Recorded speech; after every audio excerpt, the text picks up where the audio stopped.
There are places in America where hope is a rumor and escape is a myth. In the heart of San Francisco Bay, where the water is black and bone-chilling, Alcatraz Island rises from the waves like a warning. Come here, and you will never leave. For almost 30 years, the Rock was home to America's most dangerous men. Murderers, thieves, legends with names like Capone and Birdman. But behind the endless steel doors and watchful towers, one story endures above all others. A story of patience, genius, and the single greatest escape in criminal history. When Frank Morris arrived at Alcatraz in 1960, no one paid him much attention. He was quiet, almost scholarly, with sharp eyes and the wary walk of a man who trusted no one.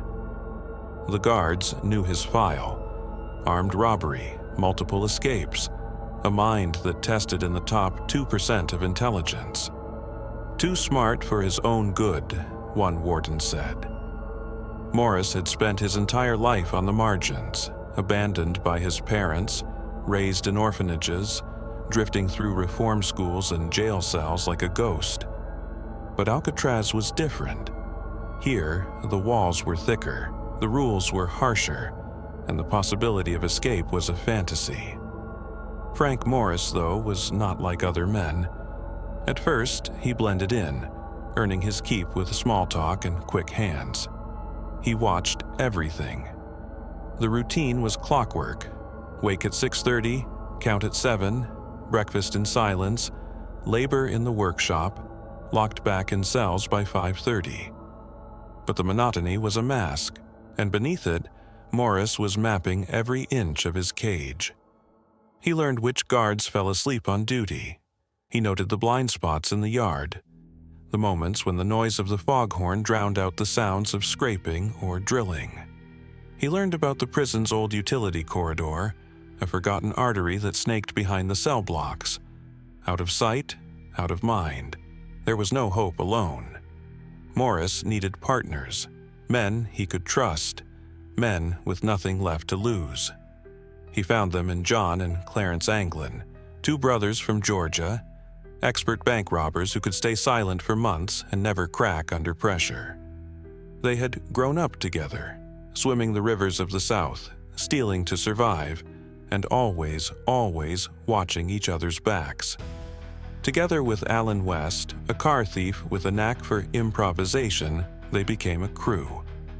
No violence, no arguments, just a single shared obsession: freedom.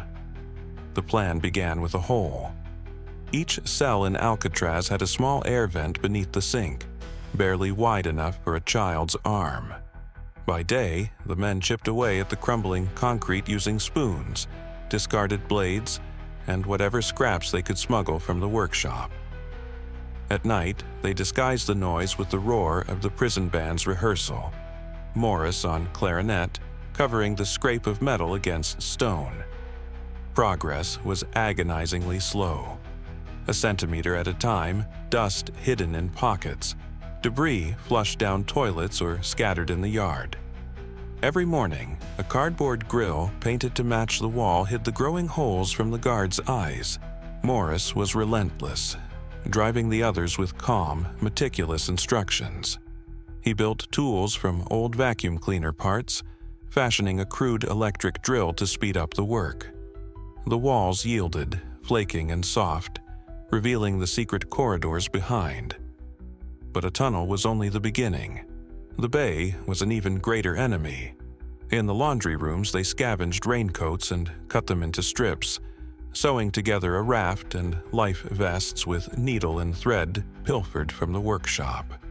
50 coats, stolen one by one. The seams were sealed with glue, melted with hot water, tested in the shadows. It was dangerous work. One careless move, one missing item, and everything would unravel. But luck, for once, was on their side.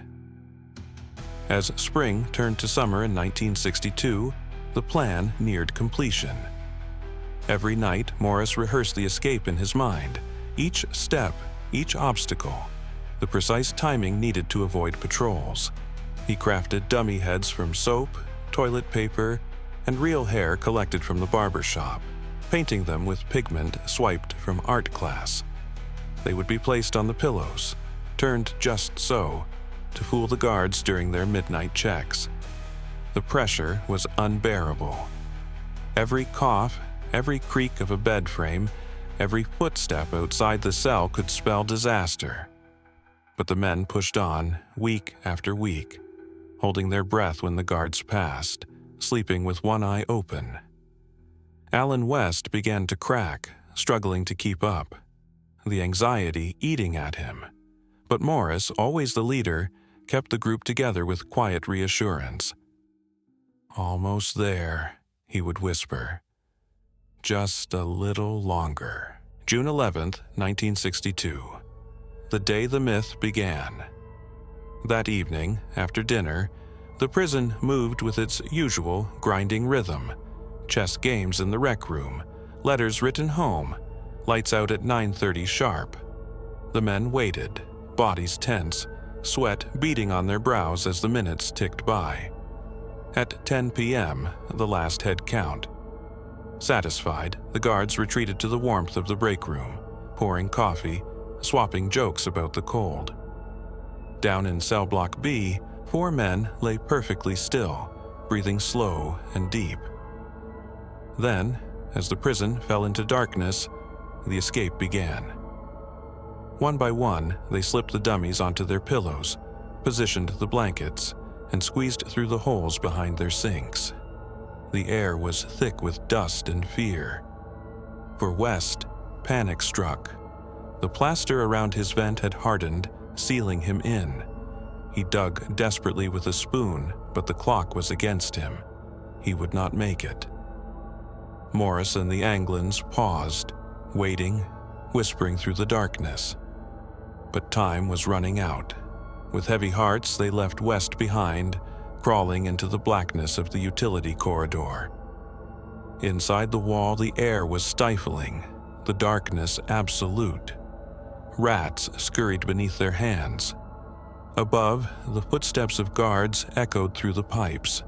One slip, one cough, and it was over. But they pressed forward, inch by inch, crawling along the corridor until they reached a ventilation shaft leading to the roof. They forced it open with a wrench, hoisting themselves into the cold night air. The city lights shimmered across the bay, impossibly far away. The roof was slick with dew, every movement amplified by the silence. A single misstep could send them tumbling to the yard below. Morris led the way, timing their crawl to the sweep of the searchlight.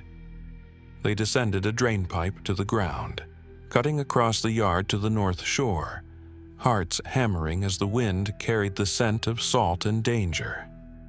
On the beach, the raft waited, deflated, hidden among the rocks. They worked in silence, inflating it with a stolen concertina, their fingers numb, the water lapping at their ankles. At 1:30 a.m., with one last look at the prison that had tried to break them, they pushed off into the unknown. The bay was a living thing, angry, merciless, 47 degrees. The wind clawed at their faces. The current threatened to pull them under, but they paddled on, muscles burning, teeth chattering, the city growing larger with every stroke. Somewhere behind them, Alcatraz stood silent, unaware that its legend was unraveling. Dawn broke over San Francisco with a chill. On the island, the guards found the empty cells, the makeshift heads staring back with lifeless eyes. Panic spread like wildfire.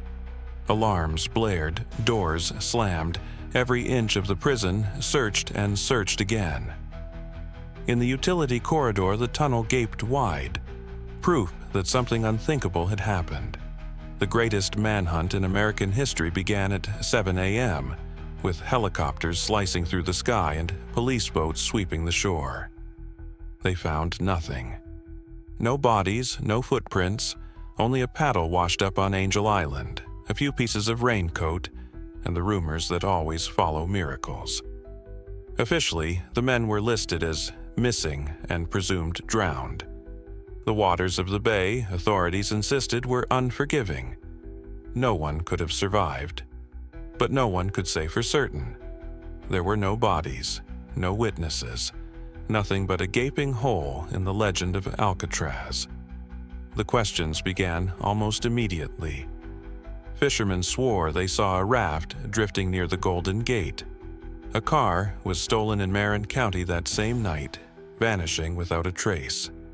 Years later, a postcard arrived at the FBI, signed only with the name John Anglin, claiming they had made it to Brazil, living quietly, waiting for the world to forget. A photograph surfaced of two men in sunglasses, graying and smiling in the sun, but the truth remained just out of reach. For Alan West, left behind in his cell, there was only regret. He confessed everything to the FBI, drawing diagrams, recalling every detail, hoping for some redemption. But his testimony only deepened the mystery. He was certain his friends had made it, certain that somewhere out there, Morris and the Anglins were alive. Decades passed, and the myth only grew. The FBI closed the case, but rumors persisted. Every so often, a letter would surface. Faded, cryptic, begging for a deal. "I'm still alive," it read. But not for much longer. Some believed, others scoffed, but no one could explain how three men, unarmed and desperate, had vanished so completely. Alcatraz, the inescapable, had been beaten. For Frank Morris, the ending is a question mark. Did he find peace on a sunlit farm in Brazil, or did the bay claim him, the dream of freedom sinking beneath the waves? The Anglin brothers, were they shadows in the crowd, slipping through life unseen, or ghosts haunting the edges of a legend too big to die? The mystery lingers in the fog, drifting over the bay each morning as tourists stare at the silent prison and wonder, could I have done it? Could I have risked everything for a chance at life beyond the walls? And if I had made it, would I ever stop looking over my shoulder? History remembers Frank Morris not as a criminal, but as the architect of hope. A man who refused to accept the impossible, who saw a crack in the stone and made it a doorway. His escape was more than a prison break. It was a challenge to the system, a reminder that walls are never truly unbreakable.